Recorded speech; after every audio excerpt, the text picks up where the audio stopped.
home with our kids and having to stay in isolation just changes our workout sometimes. I know some people that are new to the program, you need minimal stuff to do this. So if you already have weights, resistance band, circle band, you're all set. But let me just give you some alternatives if you don't have any of that. So for weights, anytime I'm on vacation, I actually just find a rock. So if the rock can be like a grip size of your hand, that makes it a lot easier to do some of the weights with.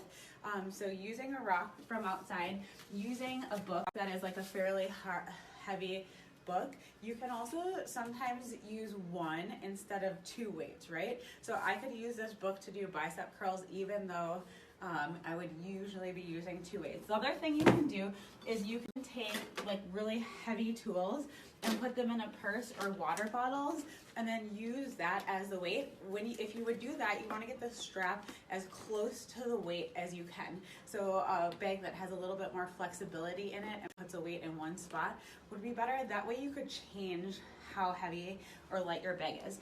Now there's resistance bands within the guide. So if you don't have a resistance band at home, one thing you could do is you could take your dog leash. So in the guide, a lot of times you'll see external rotation or some TheraBand pull apart.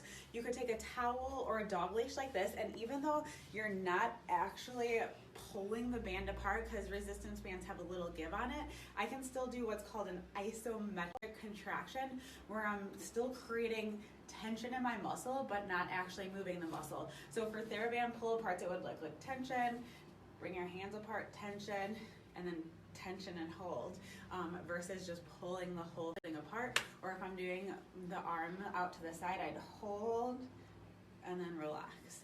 And then I try to hold like I'm pulling this puppy apart, then relax. The other thing that you could do is isometrics against the wall. So if I'm trying to rotate my arm out to the outside, I would just hold against the wall and hold that. If I'm trying to do a TheraBand pull apart, I would just push into the wall here. If you're in a door frame, you could do both sides at the same time, or otherwise I could just switch sides and then pull back against that side.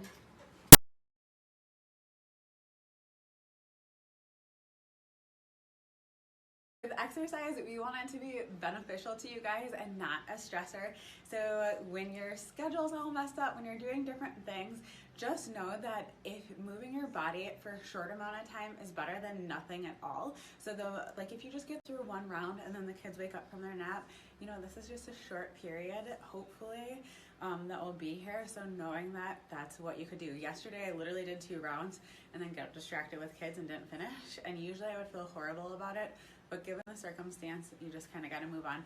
Otherwise, too, moving with your body weight, if you don't have the stuff at home, I can't tell you enough how much this exercise program is meant to automate the system. There's like a certain progression of these exercises in the pregnancy and postpartum guide. So if you're just moving through the motion, your brain will kind of kick on